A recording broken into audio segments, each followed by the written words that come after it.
পাকিস্তানের খনিজ সম্পদের বিশাল ভাণ্ডার ঘিরে উত্তেজনার আগুনে যেন ঘি ঢালল ফরেন পলিসির এক প্রতিবেদন।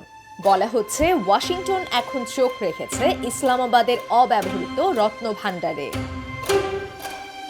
পাকিস্তানের মাটির নিচে লুকিয়ে আছে প্রায় $8 ট্রিলিয়ন খনিজ সম্পদ। তামা, সোনা, এমনকি প্রযুক্তি যুদ্ধে ব্যবহৃত হয় এমন দুষ্প্রাপ্য খনিজ পদার্থ রয়েছে পাকিস্তানে। এতদিন তা ছিল কেবলই গর্বের গল্প, ব্যবসায় পরিণতি পায়নি। এই পরিস্থিতিতে আমেরিকার প্রবেশ যেন নতুন মাত্রা যোগ করেছে। সম্প্রতি ফরেন পলিসিতে প্রকাশিত এক প্রতিবেদন বলছে, মার্কিন পররাষ্ট্র দপ্তরের দক্ষিণ ও মধ্য এশীয় বিষয়ক শীর্ষ কর্মকর্তা এরিক মেয়ার নেতৃত্বাধীন একটি প্রতিনিধি দল গিয়েছিল ইসলামাবাদে। সরাসরি বৈঠক হয়েছে প্রধানমন্ত্রী শাহবাজ শরীফের সঙ্গেও। প্রতিবেদন অনুযায়ী আমেরিকার কোম্পানিগুলো পাকিস্তানের খনিজ খাতে বিনিয়োগ করতে আগ্রহী। এমনকি মার্কিন কংগ্রেসের আইন প্রণেতা জ্যাক বার্গম্যান বলেছেন, পাকিস্তানের খনিজ সম্পদ হতে পারে দেশটির সঙ্গে পার্টনারশিপের ভিত্তি। এমন বক্তব্যে স্বাভাবিকভাবেই নড়ে চড়ে বসেছে ভারত। কেন?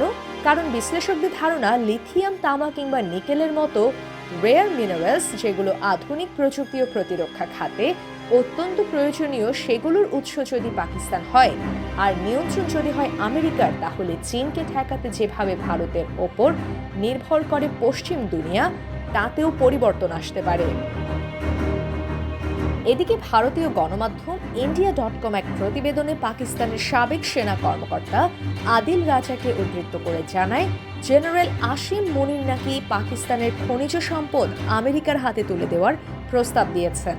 তাও আবার এমন সময় যখন ট্রাম্প প্রশাসন আবার ক্ষমতায় ফিরেছে, আর সেই সূত্রে ইরানের বিরুদ্ধে যুক্তরাষ্ট্রের সহযোগিতার প্রতিশ্রুতিও দিয়েছেন জেনারেল।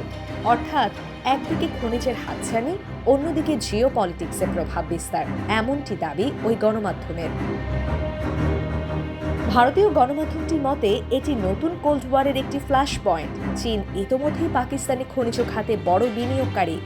বেলুচিস্তান সহ বিভিন্ন অঞ্চলে চীনা খনন কোম্পানির উপস্থিতি স্পষ্ট। তাহলে কি আমেরিকা চীন আবার মুখোমুখি হতে যাচ্ছে পাকিস্তানের খনিজ ময়দানে? এমন প্রশ্ন তোলে ওই গণমাধ্যমটি। তবে ঘটনা যাই হোক, পাকিস্তান, চীন, আমেরিকা এই ত্রিমুখী লড়াই যদি বাস্তব হয়, তাহলে তা শুধু সীমান্ত নয়, কৌশলগত স্নায়ুযুদ্ধের ক্ষেত্রেও বড় ধাক্কা হতে পারে দিল্লির জন্য। এমনটি মনে করছেন বিশেষজ্ঞরা।